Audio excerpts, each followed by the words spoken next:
Couchtavia by Short Skirts and Explosions. Ponyville was a small town, but that didn't keep Octavia from getting lost. She had only been there for a week, and each of those 7 days had been spent in her downstairs apartment at the south end of town, patiently waiting for her musical supplies to arrive from Canterlot. At least, she thought that it was the south end of town.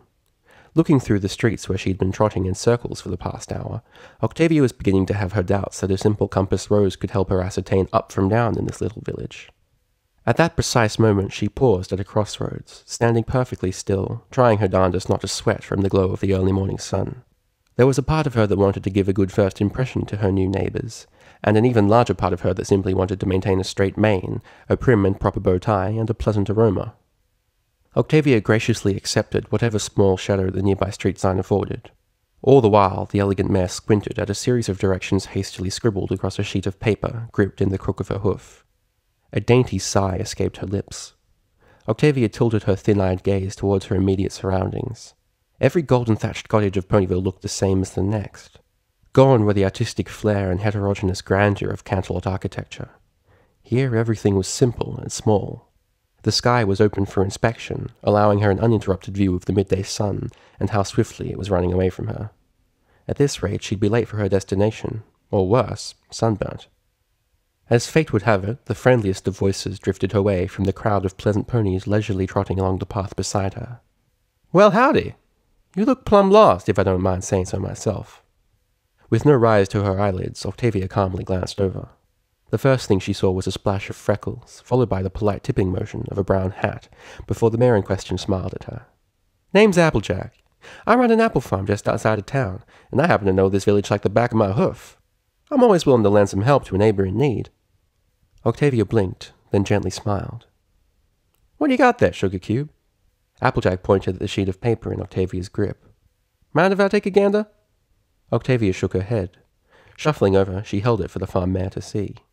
With squinting green eyes, Applejack scanned the words on the sheet. 483 Heave End. She brightened. "Why, shucks, that's Nurse Redheart's place. You and her fast friends, or what?"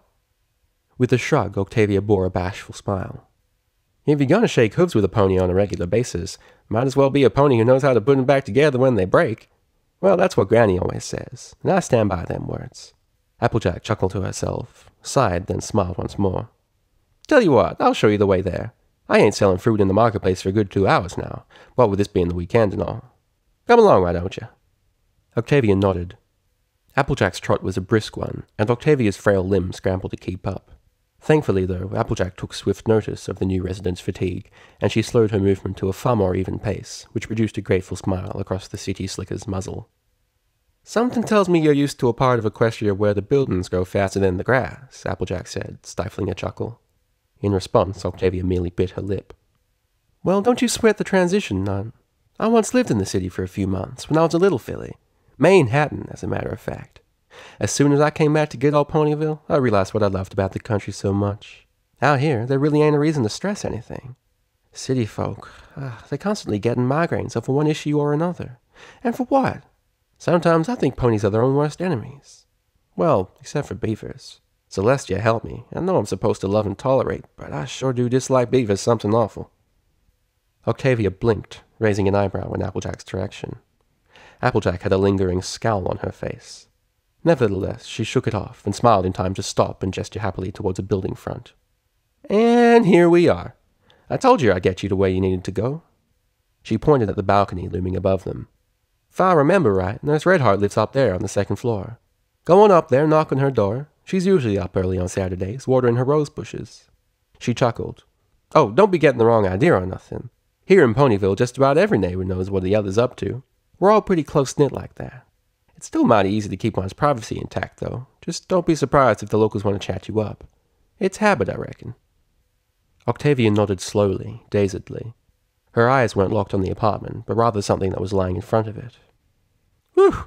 What's this town coming to, leaving garbage lying around on the weekend?" Applejack remarked with a frown, as she glared at a beige shape propped up against the curve.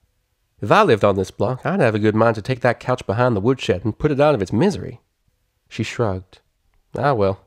With a pleasant smile, she waved at the new Ponyvillian and marched off towards the market district. The apples won't sell themselves. Stop on by any time this afternoon. I'll give you a discount." With an emerald-eyed wink, she was gone. Eyes blinking suspiciously, Octavia watched her go. Once she was alone, she took a deep breath and cautiously approached the couch, as if it were a barrel full of loaded bear traps. The right hoof rest of the furniture blocked her view of the rest.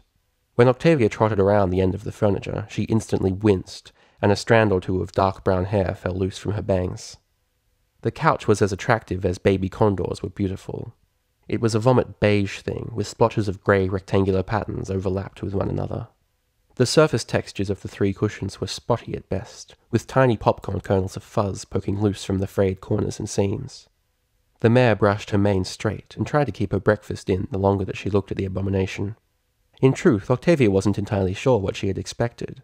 In the fitful dreams she had experienced since answering Redheart's ad in the Ponyville classified section of the town bulletin board, the mare had imagined something a bit more colourful.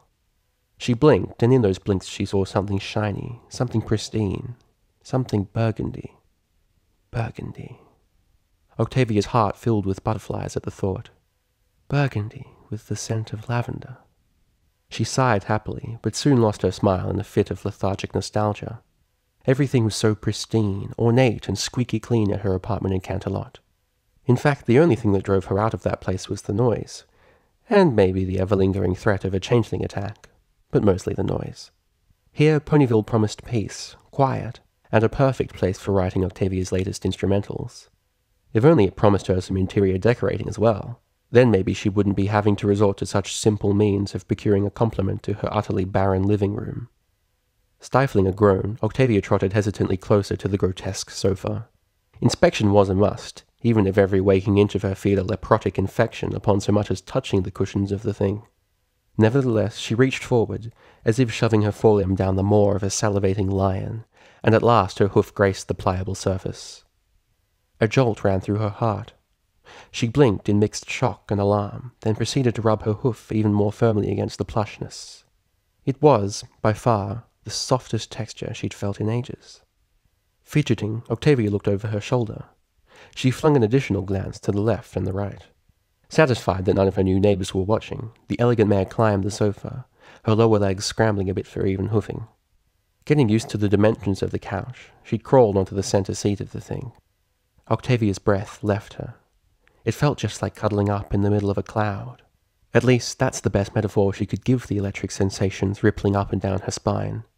She turned around 3 times and sat on folded limbs in the center. The mare couldn't believe how unbelievably comfortable the thing felt. She almost completely forgot about its garishness then and there. Her eyelids became heavy, and with a relaxed grin, she allowed them to fall shut. Taking deep breaths of the morning dew, she imagined that she was nestled, along with the couch, in the center of her apartment, with the fireplace lit and a book of music theory nestled between her hooves as she draped an afghan over her freshly showered figure upon the verge of soft, star-serenaded evening. So entrancing was the thought that she nearly drifted off into dreamland right there and then. At some point, Octavia's head must have fallen limply, for a rustling noise lit the air behind her mane, between her ears. Her head was brushing up against paper. Her eyes fluttered open. With a quizzical expression, she stood up and crawled around. A note was taped to the center backrest of the sofa. Curious, Octavia yanked the note off the soft surface of the furniture and raised it to her squinting eyes. Familiar hoof-writing shimmered under the morning sun's glow. Dear Miss Octavia, something's come up. I was called in for an emergency shift at Ponyville Hospital. I barely had time to write this note. The couch is still yours, as agreed, but I won't be available to help you move it today. I won't be available to do much of anything for the next 36 hours at least. I'm so sorry. I'll send you a telegram when I'm ready to lend a hoof like I planned to. Sincerely, Nurse Redheart. Octavia blinked. She chewed the end of her lip, glancing between the letter and the deliciously soft feel of the couch beneath her. The words of Nurse Redheart were obvious and to the point, and yet Octavia gave a few light bounces, and the couch felt even more heavenly comfortable than when she first plopped down upon it. She sighed. Reluctantly, Octavia climbed down from the couch and trotted a lethargic circle around it. She tongued the inside of her mouth in thought. For a moment, she turned to face the far end of town, thinking about hitting up a local moving company. Then it occurred to her that this was a Saturday, and most services would be unavailable in a quaint town such as this. Her nostrils flared. With a sad expression, she turned from the couch and made the trot back towards the south end of town. Octavia only got about 20 feet away when she stopped in her tracks. She closed her soft violet eyes, and once more she was transported to some magical dream world, where a comfortable couch and a toasty warm fireplace awaited her after a long lavender bath. She was willing to forgive the used furniture for its horrible color. On that note, Octavia realized she could forgive herself for what she was about to do next. Turning around, the mare trotted firmly up to the couch. She approached it from the side, paused, then shuffled around to the far end of it. With a deep breath, she grasped 2 front hooves around the base and tried pulling. She tugged and strained and tugged some more. Her hooves slipped and she nearly fell back into a patch of dirt beside the curb. Straightening her mane and bow tie, she stood in place, catching her breath, fidgeting. At last, with a bright expression, Octavia trotted to the opposite end of the couch. She tried pushing this time. There was still a bit of strain involved, but she immediately made progress. With a grinding noise, the couch slid forward, making faint but relatively harmless grooves in the grass and soil beneath her. With a proud smile, Octavia held her breath and pushed a little further. Success! She was now a good 15 feet from Nurse Redheart's front garden. The apparent simplicity of this task impressed Octavia so much that she didn't think much of the blatant absurdity that colored it. The vision of a soft evening spent on an even softer sofa goaded her onwards, and soon, between even breaths and firmly flexing muscles, she found herself shoving the beige thing swiftly towards the south end of town, empowered by a brisk spring in her step and an even brisker smile. After an hour of this had passed, Octavia wanted to kill herself. She slumped and fell on her knees multiple times, struggling to catch her breath. She felt her limbs aching all the way to her dainty hooves. Ultimately, Octavia shoved the hulking piece of furniture towards the edge of a street corner, then proceeded to lean against it, wheezing and panting for breath. Octavia was not a strong pony. She was suddenly at a loss to consider herself a clever one as well. She should have known how stupidly hard this task was going to be. All of the whimsical notions that had previously motivated her now fell flat, as did the noodle-thin muscles clinging to her throbbing limbs.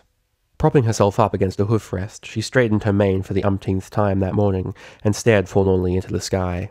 Octavia pondered abandoning the thing there with some supremely complicated note, begging that no pony would steal it between then and the following Monday, when she could actually afford to hire a moving service to do the banal grunt work for her. Her thoughts were interrupted by a horrendous wailing voice sounding off from the sky overhead. "Ah! I can't control it! Look out below, every pony!" Octavia blinked. She looked up, then gasped. As a dark shadow loomed over her, she thought swiftly, then sprung into action. With a breathy grunt, she shoved the couch 4 feet forward, just in time for the cushions to safely catch a falling lavender streak of a figure. Oof! Twilight Sparkle landed dead center in the couch with a flurry of bright pastel feathers. She sat up, her eyes rotating in opposite directions. Shaking the cobwebs loose, she blinked evenly, then glanced down at the super-soft couch lying beneath her. Good grief! What luck! How did, who? Octavia cleared her throat. Twilight looked up, nervously straightening her bangs with a jittery hoof. Hello there. Thank you so very much for the save, miss. But tell me," she winced, her teeth chattering, "I didn't hurt any bystanders, did I? Oh, please say I didn't hurt any other ponies this time." With an awkward smile, Octavia merely shrugged and shook her head. "Oh, good." Twilight slumped over on the couch, catching her breath. "I'm still getting used to this flying stuff, and it's so aggravating." She tossed her mane, along with a rolling of her eyes, as she said, "Rainbow Dash needs to get her facts straight before she even tries giving me flight advice. Warm air currents rise over land masses, not bodies of water. To think, she's been flying all her life, and still she doesn't even know how to articulate the physics of—" Twilight froze in mid-speech. She glanced over, squinting at the mare with the violet bow tie. "Wait a moment, I know you." Twilight slowly smiled. "Yes, of course! You're Octavia, the acclaimed cellist of Canterlot. You used to perform front stage at the Grand Galloping Gala." She winced suddenly. "Oh, right. I'm guessing you don't want to remember one particular gala that happened 2 years ago. My stars." She gazed off into space, stroking her mane in a noticeably pensive manner. "Has it really been that long? Feels like it was only yesterday." Octavia merely blinked at her. "Well, at any rate, fancy meeting you here." Twilight Sparkle climbed off the couch and stood evenly with the pony. "I guess after that one gala, any self-respecting musician would want to exit through Canterlot. Do tell me, are you living here now?" Octavia held a hoof out and twisted it from side to side. She lowered her forelimb and proceeded to stare at both Twilight's horn and her wings in equal curiosity. Hmm? Oh, right. Twilight blushed a deeper shade of lavender as she flexed and unflexed her wings. A pony doesn't see stuff like this every day, does she? To be honest, I'm still getting used to it myself. Don't freak out or anything. I may be a princess now, but that doesn't mean I'm exactly royal material. The Earth Pony raised her eyebrow. What I mean is... Twilight Sparkle sighed and leaned back against the couch. I really don't want to be lifted on a pedestal, or dressed up, or treated like I'm more special than anybody else. Because I'm not. More special, that is. If anything, I'm just lucky. The whole thing is still new to me. I really can't put it into words. She fidgeted, digging at a clump of dirt beside the couch with a shivering hoof. And it doesn't help that Princess Celestia is asking that I write a letter to the court of Canterlot, detailing my first month as an alicorn. I really don't know what to say. Should I produce another verbose, epic, lengthy essay like I'm used to doing? Or would that be too, I don't know, pretentious? I feel like I've got so many new responsibilities, and yet so few of them. It's all so confusing. I almost wish that things were simpler, like before I got my wings. They're nice for flying and helping me think about stuff, like pacing in midair. But for the most part, they just feel like extra weight, and I don't know what to do with them half the time. Octavia was fiddling with her bow tie at this point, a habit she was used to whenever she tried to think or reflect on what other ponies were telling her. After a space in time, she froze, then pointed forward with her hoof. Twilight blinked. What? Octavia gestured again. Twilight followed the direction of her hoof, and found that the Earth Pony was pointing at the 6 twinkling stars of her cutie mark. The rookie princess smiled. I guess it's not really much of a wait after all. I mean, all of this started when I found my friends, and I discovered the spark of magic that changed my life forever. She sighed and leaned back against the couch with a satisfied grin. And it was a change for the better. It truly was. Half of the time I forget that I'm a princess, because I'm just so happy to have made the close companions in my life. They're the true source of my happiness, nothing else. To that, Octavia smiled calmly and nodded. You know what? Why am I sweating the small stuff? Twilight stood up straight, flexing her wings. I'm going to go write that essay. It doesn't have to be long. It doesn't have to be epic, even. All it needs is to be honest and from the heart, which is precisely the sort of sincerity that earned me the wings to begin with. Trotting toward her treehouse, she glanced over her shoulder and called back, Thank you so much for hearing me out, Miss Octavia. You're a goddess, and... Waving her off, Octavia maintained a polite smile. Once the door to Twilight's treehouse had opened and closed shut, she exhaled a deep sigh, her grey ears folding back. With a lethargic flaring of her nostrils, she trotted back to the side of the couch, took a deep breath, and resumed shoving the damnable thing across the heart of Ponyville.